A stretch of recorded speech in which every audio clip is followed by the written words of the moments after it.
Maliennes, Maliens, mes chers compatriotes, je m'adresse à vous en ce moment d'extrême gravité que traverse notre pays suite à des attaques terroristes survenues le 25 avril 2026. Ces attaques complexes, coordonnées et simultanées, ont visé les localités de Bamako, Kati, Kona, Mopti, Gao et Kidal.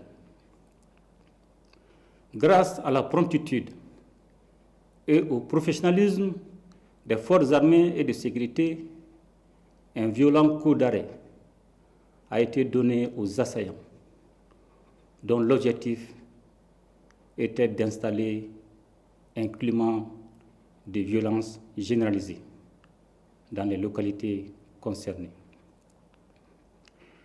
Grâce au sang-froid des hommes engagés et au maintien de la cohérence de la chaîne de commandement, le plan funeste de l'ennemi a été déjoué, avec la neutralisation d'un nombre important d'assaillants. À l'heure où je vous parle, le dispositif est renforcé, la situation est maîtrisée et les opérations de ratissage, de recherche, d'exploitation du renseignement et de sécurisation se poursuivent. Maliennes, Maliens, en ces instants de douleur collective, ma première pensée va aux victimes et à leurs familles. Je m'incline devant la mémoire de nos compatriotes, civils et militaires, tombés sous les coups de la barbarie. J'adresse au nom de la nation tout entière mes condoléances les plus attristées aux familles endeuillées et exprime ma compassion aux blessés. C'est avec une grande peine que je tiens à rendre un vibrant hommage à notre regretté ministre d'État, ministre de la Défense et des Anciens combattants, le général de corps d'armée Sadio Kamara, dont la disparition constitue une perte immense pour la nation malienne. Ce valeureux officier a servi le Mali avec loyauté, courage et dignité, avec un sens élevé du devoir à un moment où notre pays est engagé dans une lutte acharnée contre le terrorisme.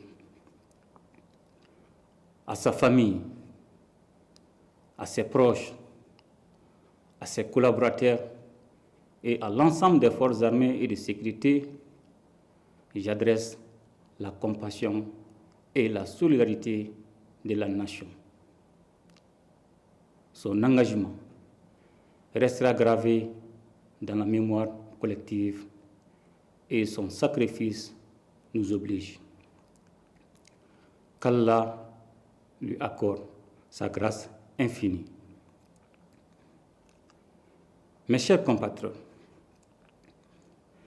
ces attaques ne sont pas des faits isolés, elles s'inscrivent dans un vaste plan de déstabilisation conçu et exécuté par les groupes armés terroristes et les sponsors internes et externes qui leur fournissent du renseignement et des moyens logistiques. C'est le lieu de raffirmer la ferme volonté du Mali de maintenir le cap de sa refondation. Notre peuple a fait un choix, celui de la souveraineté et de la dignité qui symbolise la prise en main de son destin. Ce choix est l'expression d'une volonté nationale affirmée et assumée. Il a un prix et nous en sommes conscients. Bien que dur par sa nature, ce choix est le seul chemin qui vaille si nous voulons offrir à nos enfants un avenir libre, juste et prospère. Maliennes, Maliens, les épreuves que nous traversons en ces temps difficiles ne sont en réalité que des embûches sur la voie noble qui mène à la prospérité. Nous devons garder à l'esprit que c'est dans l'épreuve qu'une nation doit conforter sa cohésion et son unité.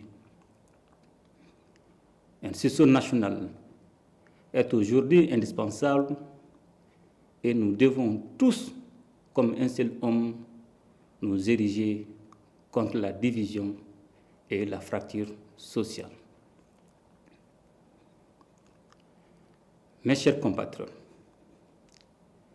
c'est plus que jamais le moment de faire confiance à vos forces armées et de sécurité engagées dans une lutte complexe contre le terrorisme.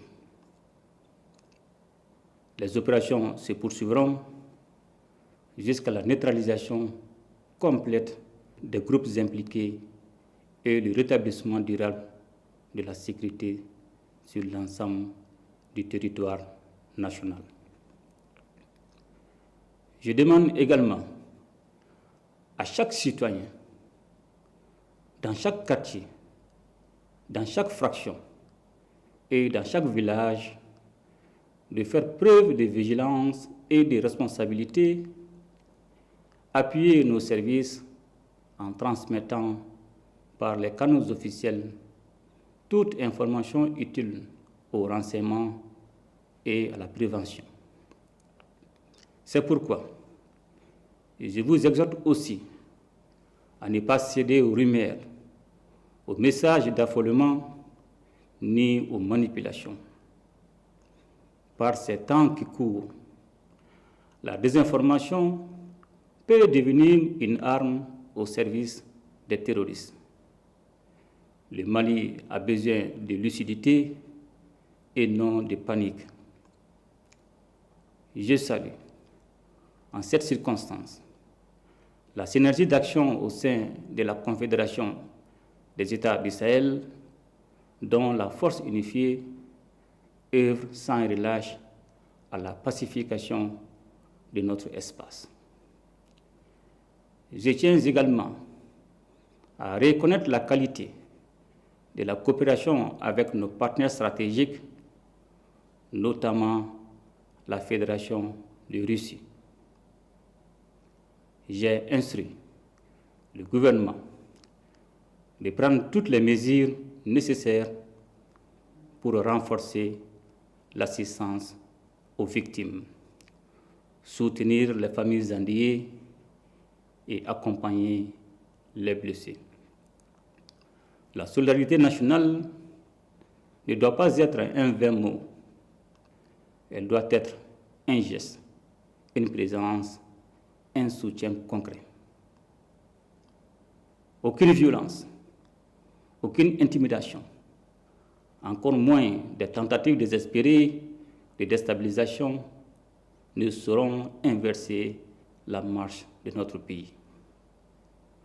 La refondation se poursuivra, la souveraineté se consolidera, notre peuple, debout et résilient comme jamais, triomphera de cette épreuve. Qu'Allah bénisse le Mali et protège les Maliens. Je vous remercie.